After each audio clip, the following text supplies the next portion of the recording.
이 마태복음 8장 전반부에는 예수님께서 병든 사람들을 치유하시는 이야기가 나옵니다. 어제는 나병 환자를 치유하시는 이야기를 묵상했습니다. 예수님은 친히 나병 환자의 몸에 손을 대시고 치유하여 주셨습니다.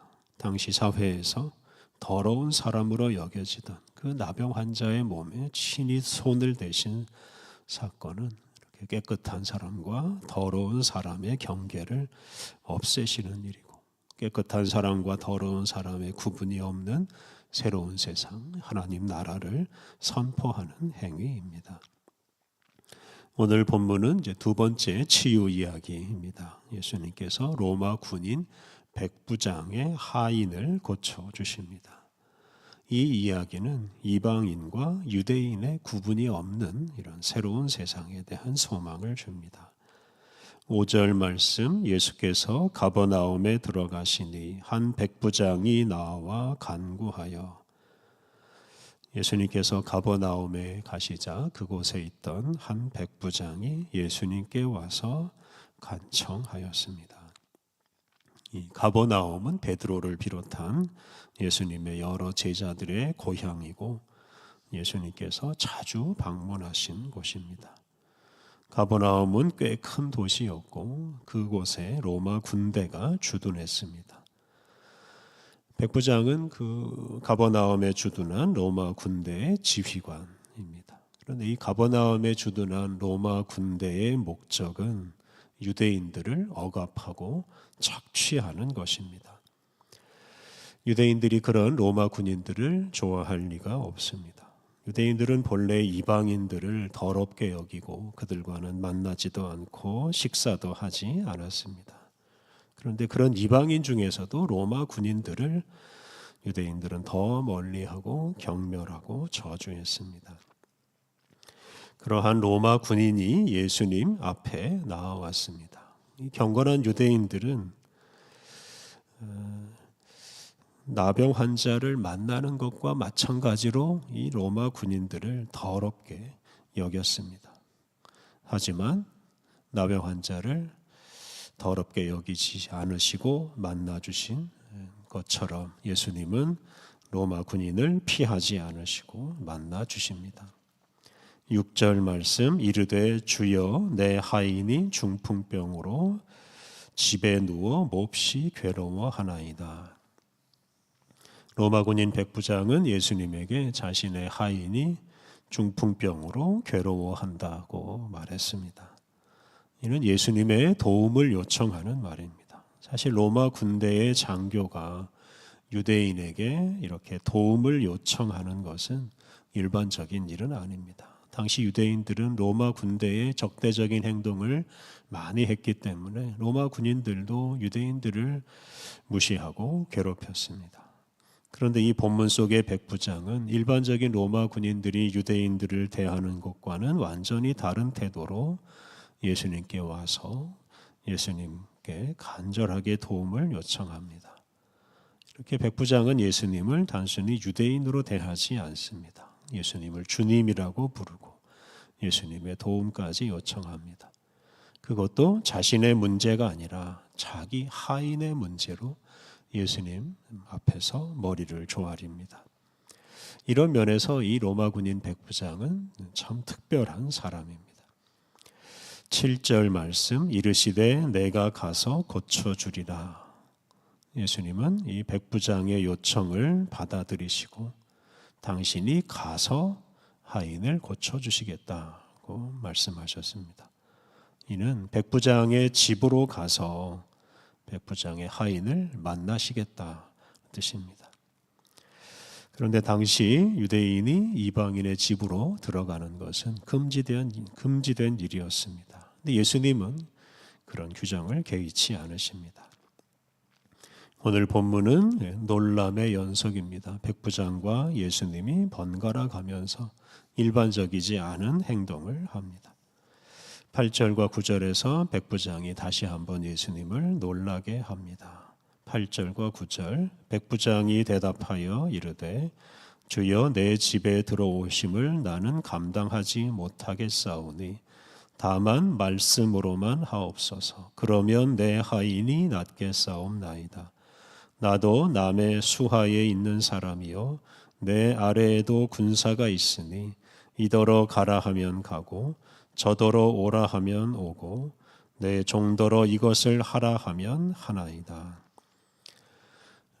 예수님께서 백부장의 집에 가시겠다라고 하니까 백부장은 예수님이 자기 집에 오는 것을 감당하지 못하겠다고 말합니다. 예수님처럼 큰 분을 자신의 작고 누추한 집에 모실 수 없다는 뜻이고, 자신을 극진히 낮추고 예수님을 극진히 높이는 행동입니다. 백부장은 거기에 그치지 않고 예수님은 말씀만으로도 자신의 하인을 고칠 수 있다고 믿었습니다. 바로 그러한 믿음을 가지고 당신의 자기 집에 오시지 말고 말씀만으로 하인의 병을 낫게 해달라고 하였습니다. 예수님의 능력에 대한 이 백부장의 믿음이 얼마나 큰지를 알 수 있습니다. 이에 예수님께서 놀라십니다. 10절 예수께서 들으시고 놀랍게 여겨 따르는 자들에게 이르시되 내가 진실로 너희에게 이르노니 이스라엘 중 아무에게서도 이만한 믿음을 보지 못하였노라. 예수님은 이스라엘 중에서 로마 군인만큼 이렇게 믿음이 큰 사람을 보지 못했다고 말했습니다. 이는 이방인의 믿음이 이스라엘 사람의 믿음보다 훨씬 더 뛰어나다는 뜻입니다.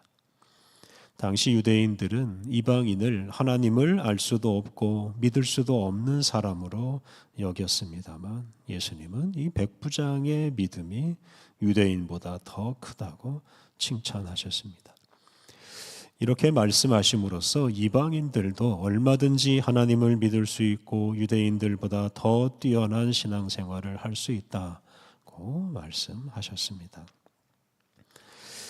이 말씀으로 예수님은 이방인과 유대인의 경계 또는 민족 간의 경계를 없애버리십니다.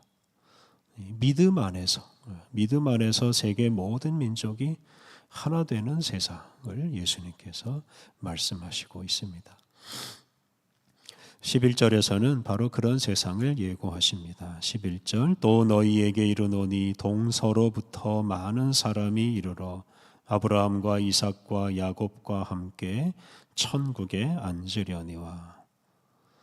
예수님은 장차 하나님 나라가 완성될 때 동서로부터 많은 사람들이 와서 유대인들의 조상이라고 하는 아브라함과 이삭과 야곱과 함께 잔치에 참여할 것이다 라고 하셨습니다. 동서로부터 많은 사람이 온다는 것은 세계 각지에서 다른 나라, 다른 민족에게 속한 사람들이 온다는 뜻입니다. 그 사람들이 유대인들의 조상들인 아브라함과 이삭과 야곱과 만나서 함께 천국 잔치를 벌입니다. 이렇게 하나님의 나라는 단지 유대인들의 나라가 아니라 동서로부터 오는 세계 모든 민족을 위한 나라입니다.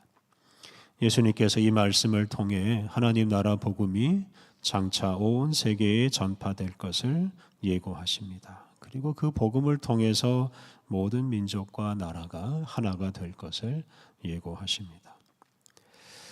반면에 예수님이 유대인들에게는 경고하십니다. 12절 그 나라의 본 자손들은 바깥 어두운 데 쫓겨나 거기서 울며 이를 갈게 되리라. 그 나라의 본 자손들은 바로 아브라함과 이삭과 야곱의 후손들인 이스라엘 민족입니다. 그들은 천국 잔치에 참여하지 못하고 바깥 어두운 데로 쫓겨나서 이를 갈게 될 것이라고 하셨습니다. 이는 유대인들이 예수님을 믿지 않고 복음 전파를 방해할 것을 예고하는 말씀입니다. 이방인들과 자신을 구분하고 이방인들을 무시하던 유대인들은 그런 교만 때문에 실패하고 맙니다. 유대인이나 이스라엘 민족이라는 이름은 사실은 중요한 게 아닙니다. 하나님을 믿는 것이 훨씬 더 중요합니다. 그러한 믿음이 실패와 성공을 좌우할 것입니다. 13절 예수께서 백부장에게 이르시되 가라 내 믿은 대로 될지어다 하시니 그 즉시 하인이 나으니라. 예수님은 백부장의 말을 받아들여서 그의 집에 가시지 않고 당신의 말씀으로만 그의 하인을 치유하셨습니다. 예수님은 백부장이 믿은 대로 될 것이다 라고 말씀하셨습니다. 바로 이 백부장의 믿음이 이 하인을 치유하는 능력이 되었습니다. 예수님께서는 로마 군인을 만나시고 그의 하인을 치유하시고 또 그의 믿음을 칭찬하셨습니다. 이러한 일을 통해 유대인과 이방인의 경계를 허무셨습니다. 예수님은 믿음을 가진 이방인들을 환영하시고 또 그들의 믿음을 사용하여 치유의 기적을 일으키셨습니다. 예수님은 동서남북 세계 각 지역에서 믿음의 사람들이 함께 모여 하나님의 나라를 이룰 것을 예고하셨습니다. 이렇게 예수님은 민족과 인종과 지역을 초월하는 새로운 나라, 하나님 나라를 보여주셨습니다. 오늘날 교회는 민족과 국가를 초월하는 전 세계적인 공동체를 이루어서 하나님의 나라를 이 땅 위에 보여주고 또한 이루어 가고 있습니다. 하지만 국가와 민족 간의 갈등은 여전하고 교회 역시 특정한 민족이나 국가 편에 설 때가 많습니다. 한국교회는 한국이라는 나라 편에 선다는 뜻입니다. 하지만 교회는 결코 특정 민족이나 특정 국가를 위해서 존재하지 않습니다. 우리는 예수님의 제자로서 한국을 넘어서 온 세계 모든 민족을 품고 살아야 합니다. 온 세계 모든 민족이 예수님을 믿는 믿음 안에서 하나가 되는 날을 우리가 바라보면서 하나님 나라 복음을 더 널리 전파하며 살아가야 하겠습니다. 우리 함께 기도하겠습니다. 아버지 하나님, 예수 그리스도 안에서 온 세계 모든 민족이 함께 벌이는 천국 잔치를 꿈꾸게 하시니 감사합니다. 나라와 민족 간의 갈등은 여전하지만 결국 예수 그리스도 안에서 모든 이들이 같은 믿음을 가지고 서로 사랑하고 하나가 될 것을 믿습니다. 그러한 날을 기다리며 우리 곁에 있는 다른 민족, 다른 나라 사람들을 더욱 사랑하고 그들에게 생명의 복음을 전파하며 살게 하옵소서. 은혜가 풍성하신 하나님, 오늘도 우리를 깨워 주시고 새로운 생명을 주셔서 새로운 하루를 시작하게 하시니 감사합니다. 오늘도 우리에게 주어지는 모든 일에 충성하게 하옵소서. 만나는 모든 이들을 주님의 사랑으로 품게 하여 주옵소서. 우리의 말과 삶으로 생명의 말씀을 드러내게 하여 주옵소서. 오늘 모든 일정을 주님께 의탁하오며 예수님의 이름으로 기도드립니다. 아멘.